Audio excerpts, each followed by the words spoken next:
He is a scoundrel. সে একটা মিথ্যুক ব্যক্তি। সে এই দেশকে ভালোবাসে না, সে মিথ্যা কথা বলতে ভালোবাসে। ওর সম্বন্ধে আমি কি বলবো? He is a tout of the international, highest international অর্ডারের টাউট।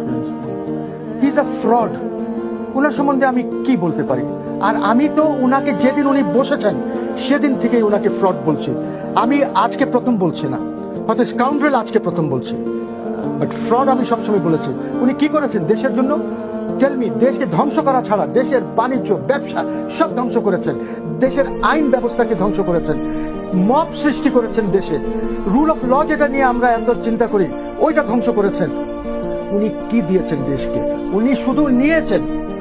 উনি ইউনিভার্সিটি নিয়েছেন, ডিজিটাল ওয়ালেট নিয়েছেন, উনি ম্যান পাওয়ার লাইসেন্স নিয়েছেন, যেখানে উনি দেখেছেন সুবিধা সেখানেই উনি ঢুকে গেছেন।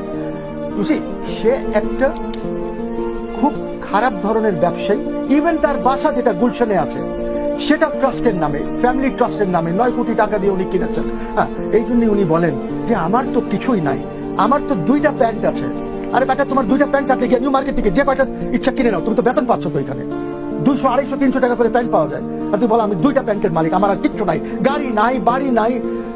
আমি ননসেন্স অফ আ ম্যান। এই দেশে কে ওনাকে এনেছে? They should be hanged.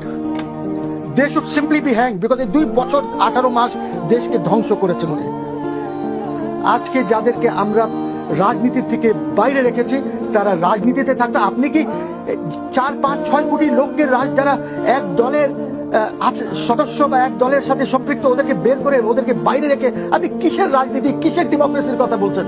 What kind of democracy? এখানে তো কথা বলা যাচ্ছে না। আপনি জানেন না জয় বাংলা বলার জন্য ওই বেচারি এক মেয়েকে ধরে নিয়ে গেছে, 2টা শিশুকে ধরে নিয়ে গেছে। 7 মার্চের ভাষণ বাজানোর জন্য নেওয়া হয়েছে। তো কি 7? আরে বাবা, 7 মার্চ এর ভাষণের উপরেই তো হলো ভিত্তি এই দেশের। এই দেশের ভিত্তি কোথায়? এক হচ্ছে 1947-এ যখন মুসলিম লীগ এই দেশ, এই ভূখণ্ডটাকে সৃষ্টি করেছে পাকিস্তানের অংশ হিসাবে। তারপরে বাংলাদেশ নামীয় দেশ, এই লাল সবুজ পতাকা, এইটা 7ই মার্চের ভাষণ যেটা আছে ওইটাই সৃষ্টি করেছে। আজকে আমি দেখলাম, সেদিন বঙ্গভবনে দেখলাম যে 26শে মার্চ ডিক্লারেশন অফ ইন্ডিপেন্ডেন্স, ওইটা একদল তো মানেই না। ওরা বলে যে 27শে অমুক ডিক্লেয়ার করেছে ঘোষক। তাহলে 26শে আমরা কি করছিলাম বঙ্গভবনে জাতীয় অনুষ্ঠানে?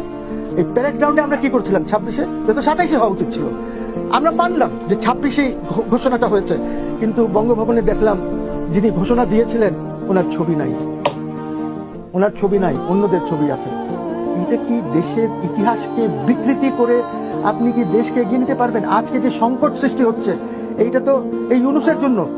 আমি বলি, এই ব্যক্তিগতভাবে মনে করি, অ্যাজ এন আইনজীবী মনে করি, এই শিশুরা যারা মারা যাচ্ছে এইগুলির দায় হত্যা, এইটা genocide on the Bangladeshi children, এবং এই দায় ইউনূস এন্ড হিজ গভর্নমেন্টকে নিতে হবে, যত কথাই বলেন। বিকজ যদি জেনোসাইডের ডেফিনেশন দেখি তাহলে এই হারে মারা যাওয়া এটা তো মাত্র শুরু। কত মারা যাবে we do not know. Vaccine কবে আসবে আমরা জানি না তো। সো আর এই ভ্যাকসিন ইপিআই প্রোগ্রাম যেটা আছে এটা তো বিভিন্ন ইসের, যে এত মাসের শিশুকে এই টিকা দেওয়া হবে, এত মাসের শিশুকে এই টিকা দেওয়া হবে, এন্ড ইট গোজ অন। যে কিভাবে করবেন? আপনার কাছে ভ্যাকসিনই নাই। ভ্যাকসিন বিহীন আপনি কিভাবে সরকার চালাচ্ছেন? আপনি জানেন না ইপিআই প্রোগ্রাম একটা জিনিস? Yunus knows nothing.